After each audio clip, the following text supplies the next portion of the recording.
Hi, and welcome to the IDRC Recruiting 101 module, Lesson 5, Getting Familiar with the COE. All students enrolled in the Migrant Education Program must have a complete certificate of eligibility on file before they receive services. Recruiters must be familiar and comfortable with their certificate of eligibility. This training covers what the certificate of eligibility is, why it is important, and how it should be completed. So what is the certificate of eligibility? The certificate of eligibility, commonly referred to as a COE, is the form created by the Federal Office of Migrant Education and adapted by states to document their determination of eligibility of migrant children. It's important to note that the COE can be either completed in paper form or electronically, depending on each state's needs and protocols. You can see here on the right, this is a screenshot of the National Certificate of Eligibility created by the Federal Office. The COE in your state may appear a little bit different. It may be electronic,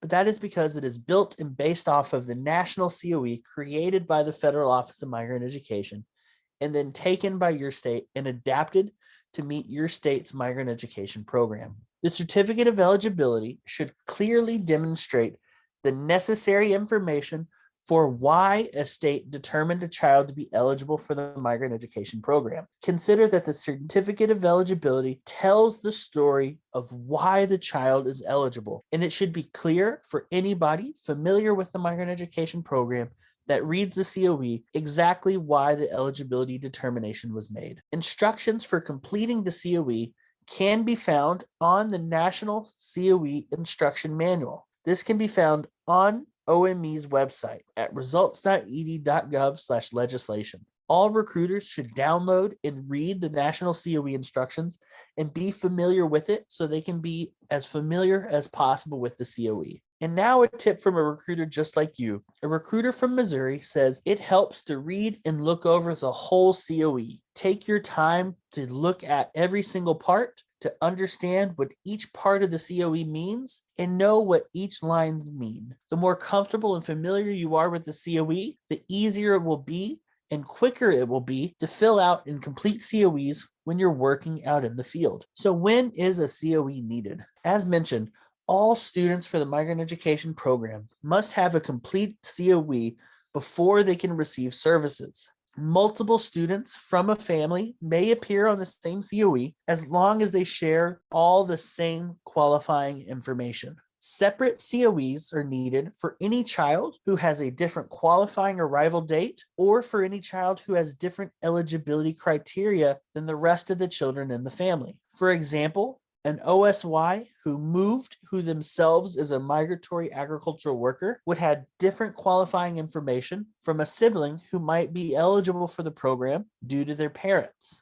And so for the sibling and the OSY, a separate certificate of eligibility would be needed. Students may qualify for the migrant education program if their spouse is a migratory agricultural worker. And so someone who qualifies for the migrant education program through their spouse would need a separate COE from their own children who qualify because the migratory agricultural worker is their parent. A new COE needs to be completed every time a student makes a new qualifying move or if there is a new qualifying arrival date. The new COE is needed if the student has a qualifying arrival date or a residency date that is different from other members of the family, and a new COE is needed when a parent or student also qualifies as an out-of-school youth. So what does the COE look like? Here we can see a bigger picture of the National Certificate of Eligibility. As mentioned, each state COE is based on this template created by the Federal Office of Migrant Education.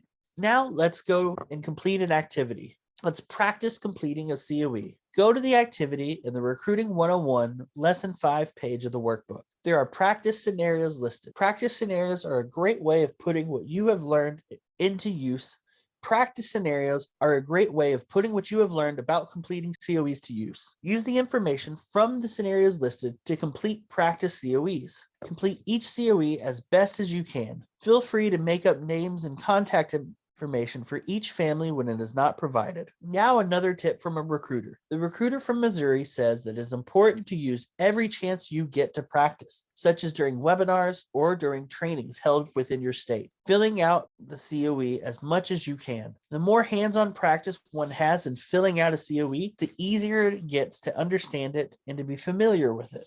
Now we're going to look at each portion of the COE individually to see what they mean and what information needs to be listed there. Sections 1 and 2 on the COE are for family data and include the contact information of the family and the child data. You will see that each student should go on a new line. You'll see it listed as that you have the name, the first name, the last name, often have the middle name or suffix if needed, the sex of the student, their birth date. You'll see it says MB, which stands for multiple birth. And so that is asking if the child or student is a twin, a triplet. You'll see where it says code.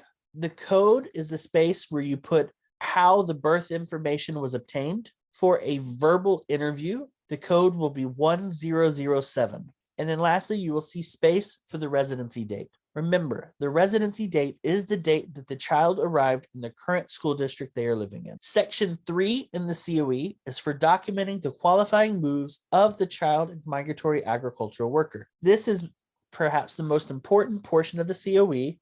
It's the one portion of the COE that does not change from state to state because it is mandated by the Federal Office of Migrant Education and includes all necessary information required to document student eligibility. Questions 1 through 3 in section 3 are for documenting the most recent qualifying move of the eligible child or children. And so questions 1 through 3 are directly related to the student's move. You can see here, it asks in question 3 what the qualifying arrival date is. The qualifying arrival date, remember, is the most recent qualifying move that was completed by the student or students. You will also notice in section 3 of the COE, there will be multiple places where it says provide comment. Pay attention to where and when comments are needed to make sure that you are not missing anything when completing the COE and providing all the comments necessary to explain the child's eligibility. Questions 4 through 6 in section 3 of the COE are for documenting the most recent move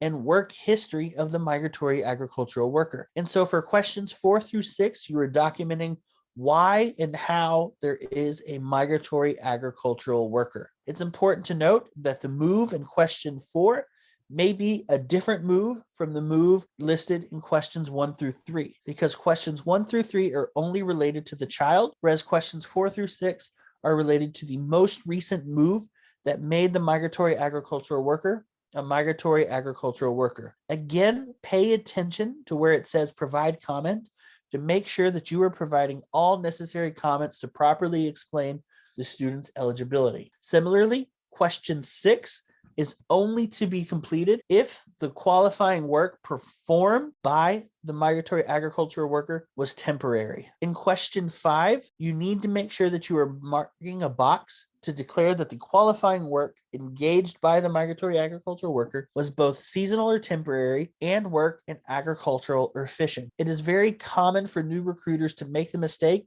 of forgetting to mark a box in question 5A or 5B. So make sure that you always mark whether the work was seasonal or temporary and whether the work was in agriculture or fishing. The last section of the COE is section 4. This is the comments section of the COE, and this is where the recruiter can provide any additional information that is required to further explain the reason for the recruiter's eligibility determination. As we have seen, some portions of the COE require comments to be written to give further context to the student eligibility. To learn more about comments, you can check out page 11 of the National COE instructions. The COE clearly indicates where comments are required by listing provide comments on the COE. You can see on the right, all the places that provide comments is marked on the COE in section 3. Comments are necessary when the child moves to join or precede a worker. So when a to join move is made, when the worker engages in work more than 60 days after the move. And so if the worker was not able to engage in that work within those first 60 days,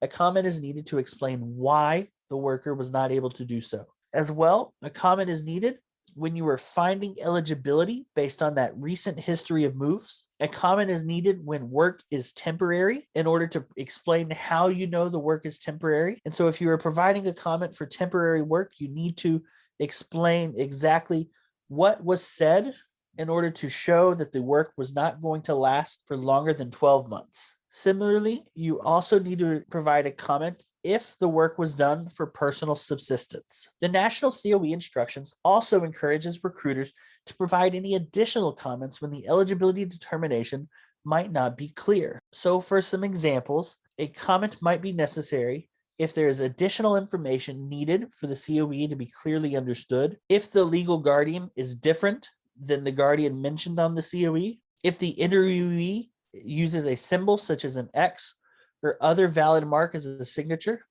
So if the interviewee is not able to sign their name, or for some reason refuses to sign their name and uses an X or other symbol instead, a comment is needed to explain why. And lastly, if the person who provided the information on the COE form, the person that you are interviewing, is not the migratory agricultural worker, then a comment can be provided to explain their relationship with the migratory agricultural worker. Now, another tip from a recruiter. The recruiter from Missouri says that IDRC has a lot of practice scenarios available on their website to help new recruiters become familiar with eligibility scenarios and completing the COE. You can find the practice scenarios on the IDRC website at www.idr-consortium.net/scenariostart.html. Visit the page, go through the practice scenarios, and use them to complete COEs in your own time to get some practice. This completes the IDRC Recruiting 101 module lesson 5, getting familiar with the COE. To continue learning, read Chapter 8, Completing the Certificate of Eligibility, in the National ID&R Manual located at results.ed.gov/IDR-manual. You can also take the Getting Familiar with COE mini quiz to test your knowledge of what you have learned during this lesson. When finished, you can continue on to Recruiting 101 Lesson 6, Getting Out in the Field.